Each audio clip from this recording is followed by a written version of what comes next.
शंकर महादेव भोला बाबा। ओम नमः शिवाय शंकर महादेव भोला बाबा। Namaste, Sitaram, a pleasant good morning. Welcome to Rudraaya. I am your host, Nisha Sharma, and Rudraaya is being brought to you with the kind compliments of Maha RudraDev Mandir. And of course, the Mandir is located at 850 Tapscott Road, Unit 34 in Scarborough, with Tapscott and McNichol being our closest intersection. So we have entered into the month of December, and of course, as I mentioned last week, the end of the year is coming so fast at us that over the next couple of weeks we're making preparation for celebration of Christmas, and then the new year will be upon us again. So I want to wish you all the best for this beautiful Saturday morning, and of course you would receive your blessings when we listen to our pravachan brought to you by our spiritual leader Pandit Ravi Sharma. Enjoy. Shiva Shambho Dino Ki Bandhu Namo Namah Namo Namah Girjapati Gangadhar Hare Namo Namah Shiv Namo Namah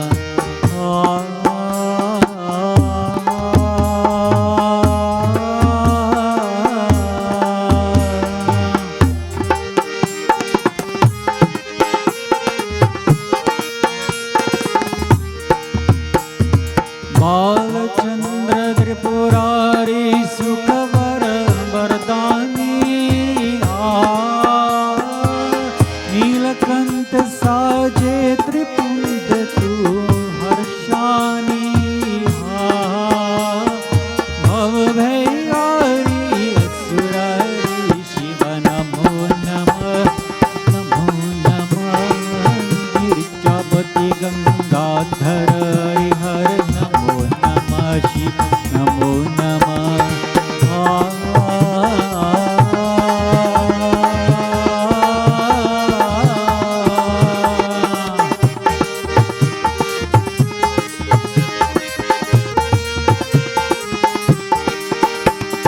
Dam dam dam dam ro vinas she jagat tole Nritya kare natarajo Shiva Shambhole Surshami Shulpani Kalyani Shankar Namo Namah Shiva Namo Namah Girjapati Gangadhar Hare Namo Namah Shiva Namo Namah Shiva Shambho Dino Ki Bandhu Namo Namah Shiva Namo Namah Girjapati Gangadhar Hare Namo Namah Shiva Namo Namah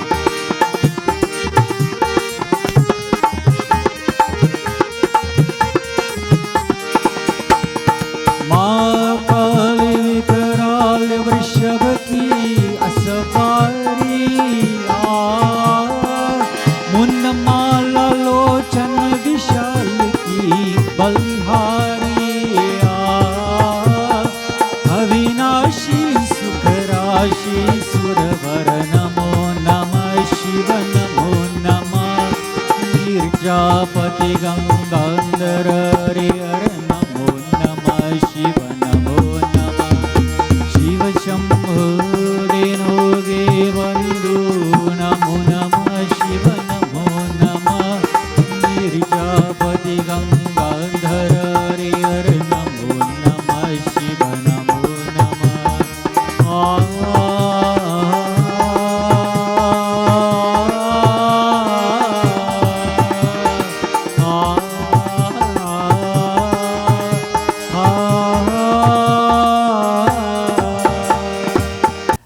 Dear devotees,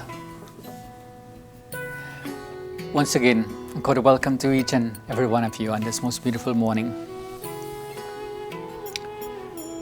It is said that each and every one of us, we are supposed to practice some type of sadhana. Sadhana itself means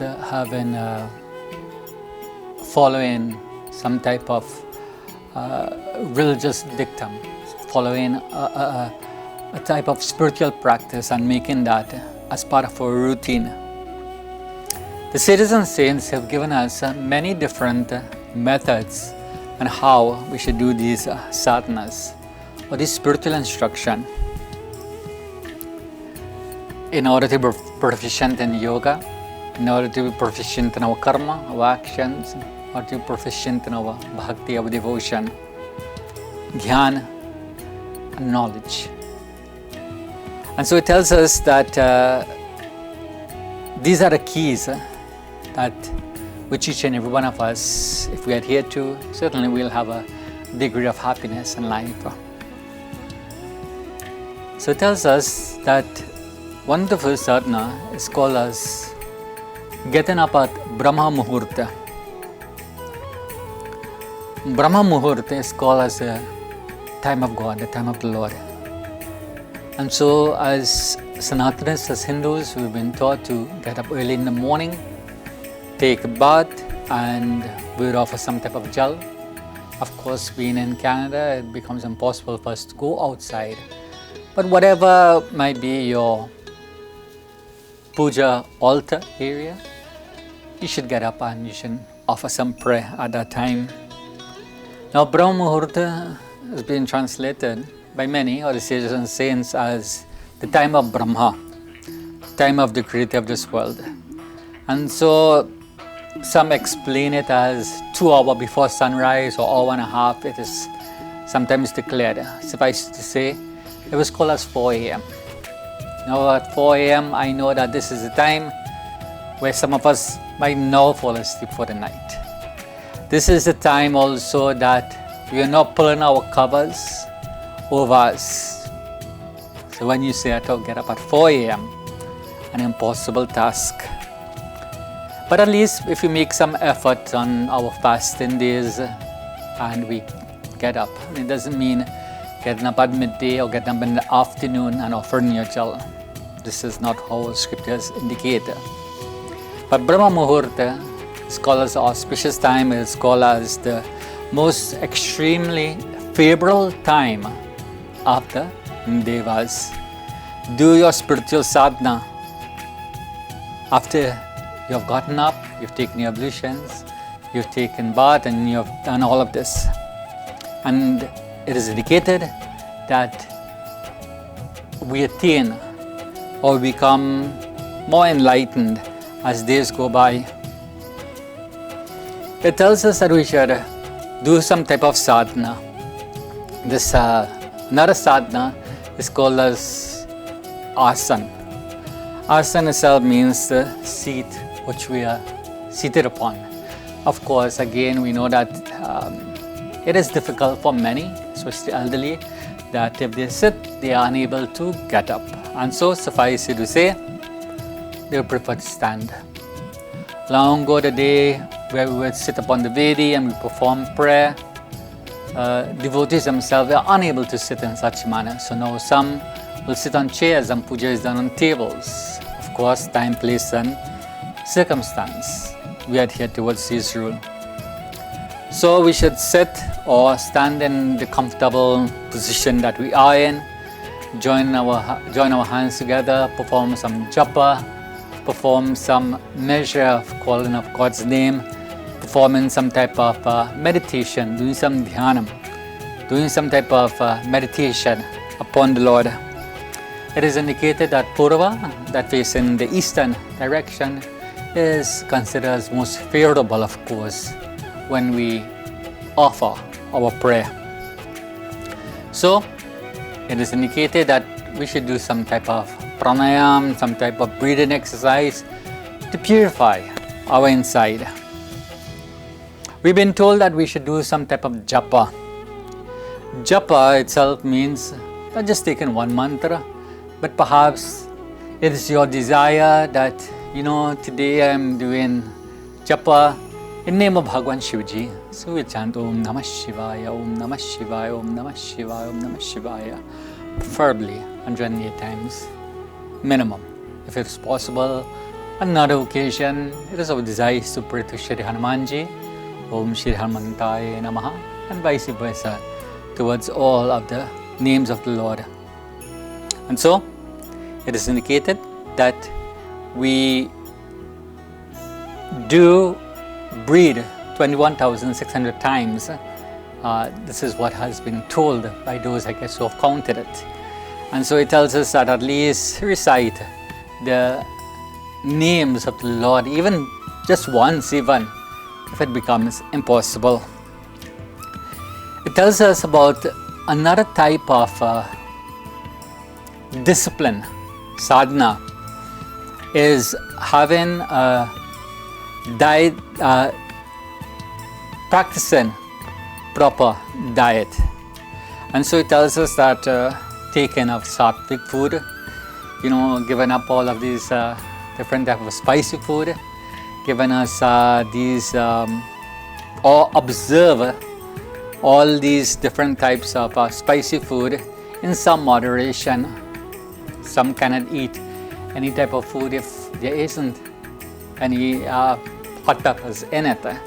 I always like to say that our food itself, if you really and truly need a whole bunch of pepper to put on it, then you're losing the true nature or the taste of the food. So suffice to say, practice some type of diet.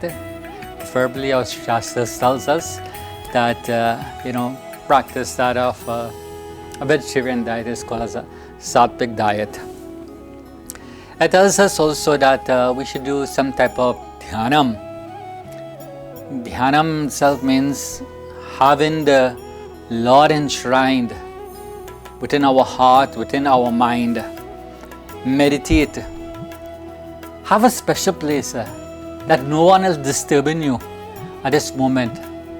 You should not worry about ding, message comes up or notification comes up on your phone and so you have to run for it. Put aside the time and do not let anything destroy you from your meditation.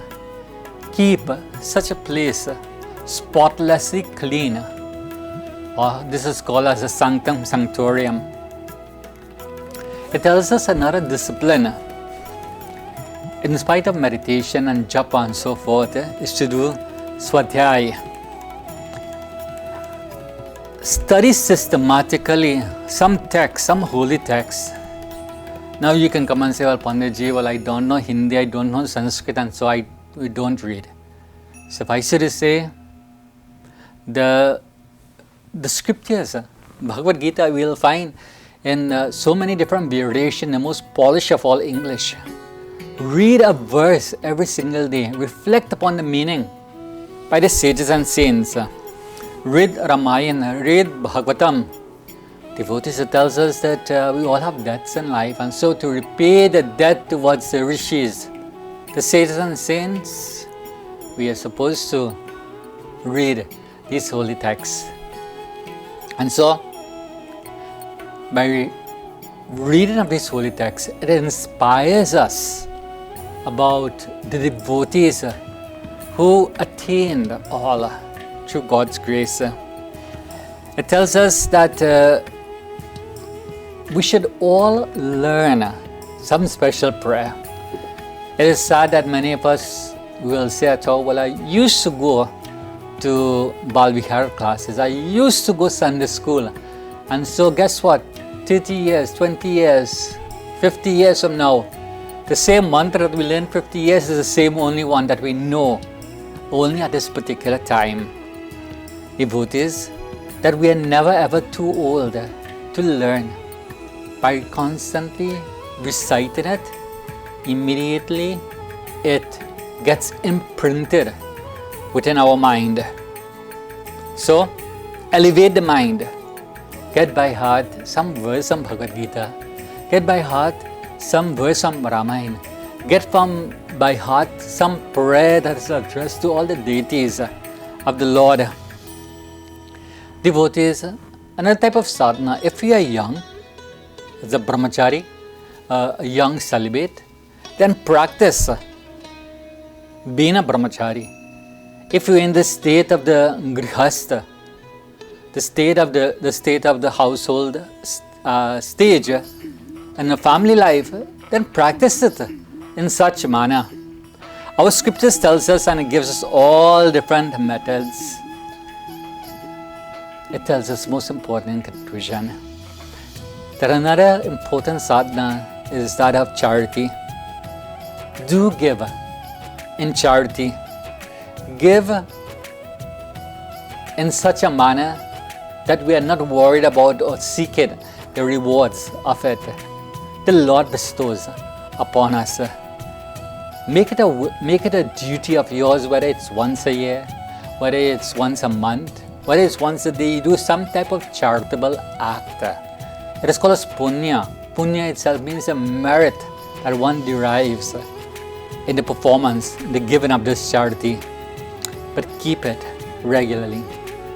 I hope that this little message about the spiritual sadhana that you would adhere if you have not started on. May the blessing of the Lord be upon each and every one of you. My dear viewers, I hope you've enjoyed this morning's pravachan, and of course we are still in the midst of COVID for this practically the entire year this year. We have been faced with this pandemic, and of course you have learned, from where we started in March to now. I'm sure that you and us and all of us have made progress towards coping and dealing with this pandemic that is still upon us. And of course, things seem to be getting worse before they get better. Anyways, hang in there. And that gives us a good entrance into our health segment with our own Dr. Sachin Ramkisoon. Enjoy. Sitaram, and welcome to Health Corner. I am Dr. Sachin Ramkisoon, and on today's episode we are speaking about the different types of cough that you should be aware of. There are many causes of cough, but these can be categorized into the type of cough that is produced. Hearing the sound of the cough can give you a clue as to what the cause of the cough is. There are 4 major types of cough that you should be aware of. Some are very familiar, while the others may not be very common. Yet, it is important to be able to recognize these less familiar types of cough. The first and most common is the simple dry cough that we have all experienced. Here is what the dry cough sounds like.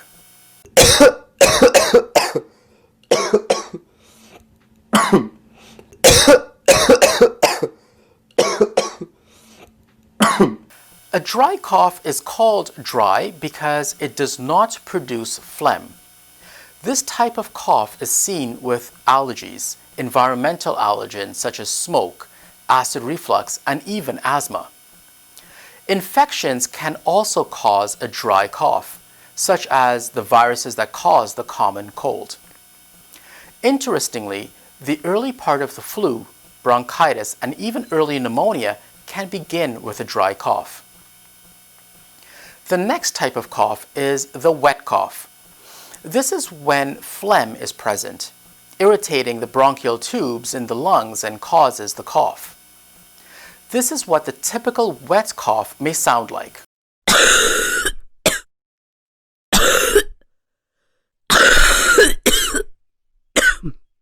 The wet cough can be caused by the common cold.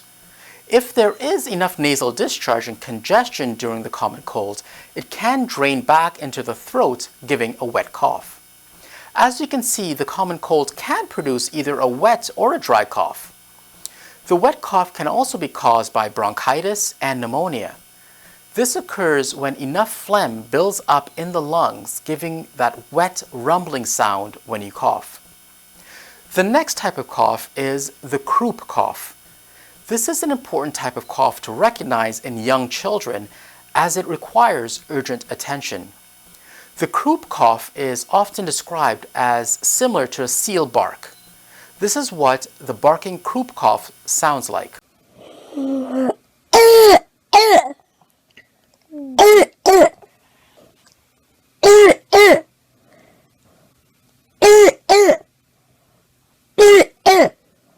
Croup is caused by a virus that results in the swelling of the throat and the vocal cords.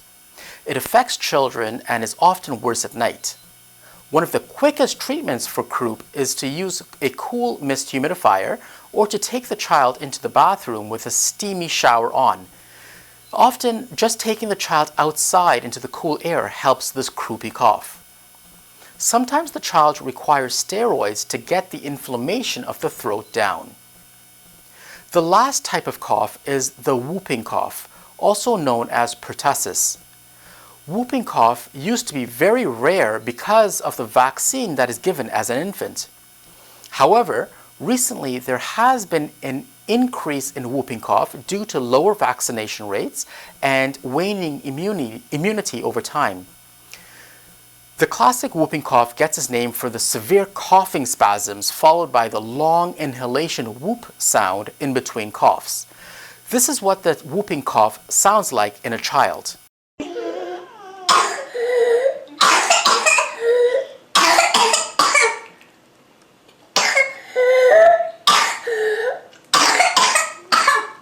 You can hear the distinct whoop sound when inhaling. This type of cough is often very severe and unrelenting to the point where you may throw up or turn red or blue. Adults with low immunity can also get whooping cough, and it may sound like this.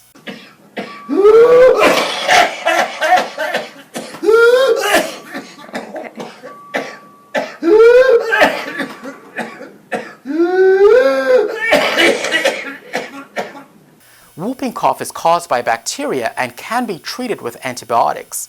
It is a horrible disease that can be prevented by proper immunization. I hope this brief summary gives you an idea of the major types of cough. Even though it is not diagnostic by itself, hearing the cough can give you a clue as to the cause. Thank you for joining me on Health Corner, and I look forward to speaking with you again next week on Rudraaya.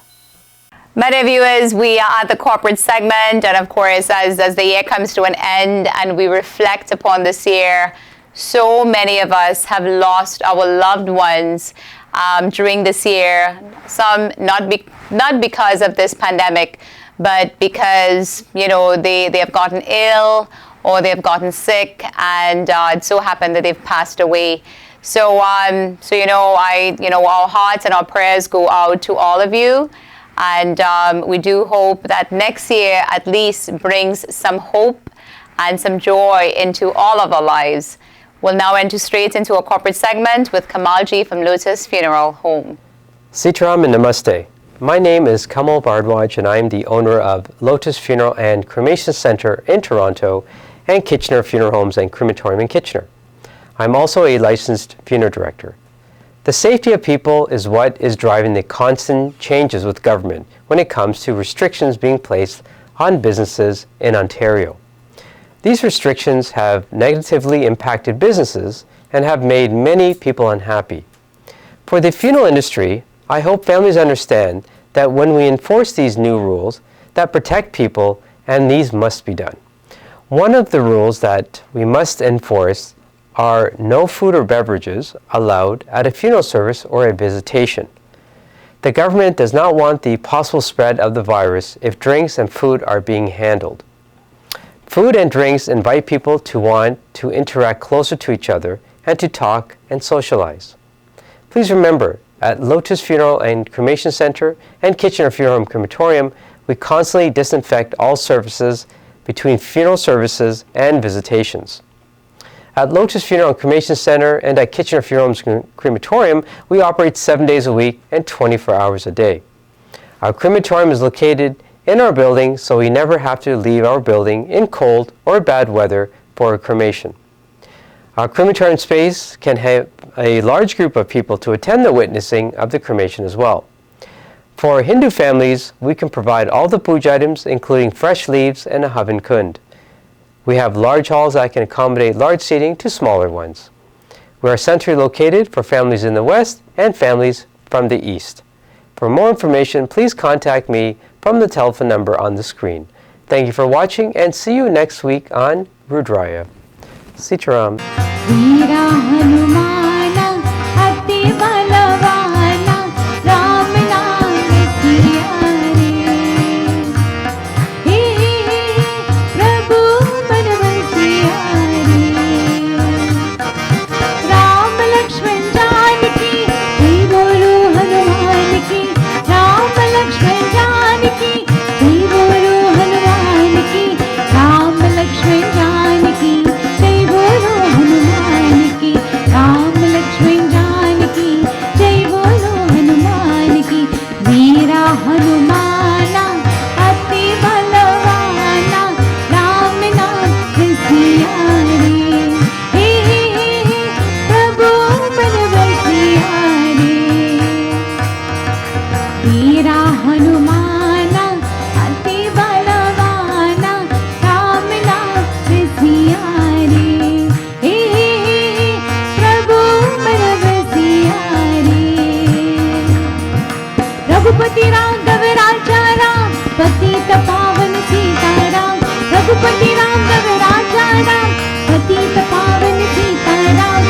Raghupati Raghav राजा राम, पतित पावन सीताराम।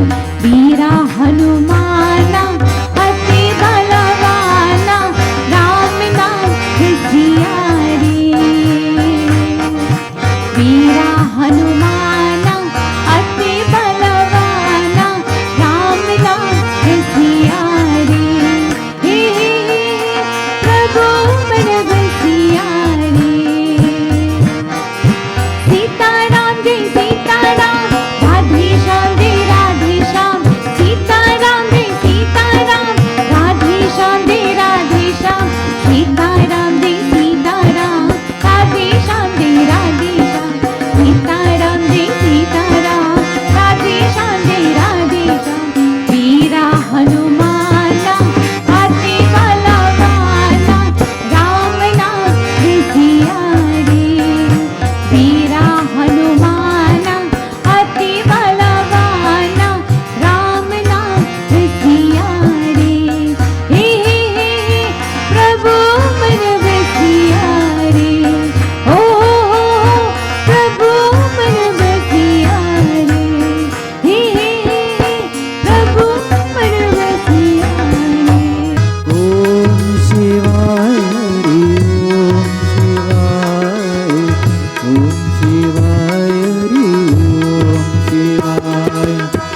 ओम शिवाय हरि ओम शिवाय हरि ओम शिवाय हरि ओम शिवाय ओम शिवाय हरि ओम। My dear viewers, we've come to the end of another segment of Rudraaya. I hope you've enjoyed today's segment, and of course would like to thank our kind sponsors at Maha RudraDev Mandir, as well as our executive producer Gary Khan for making Rudra possible. And as we end today's program, and we are entering into the month of December, where is a month of joy and also a month of sorrow. Joy in that we get to celebrate Christmas and the New Year with our loved ones, but sad because there are people out there who are less fortunate than us. So I'd like you this morning, before we end our program, to say a simple prayer with me for those who are less fortunate or those who just need a prayer this morning on this beautiful Saturday morning. So pray with me. And our prayer is very simple. It goes like, Dear God, please heal the broken people. Make well the sick. Restore happiness to those in despair. Bring love to the lonely, food to the hungry, and peace to this entire world. My dear viewers, as we end today, I wish you a blessed week ahead, and I look forward to seeing you right here next week on Rudraaya. Namaste. ओम शिवाय हरि ओम शिवाय ओम शिवाय हरि ओम शिवाय हरि ओम शिवाय हरि ओम शिवाय हरि ओम शिवाय ओम शिवाय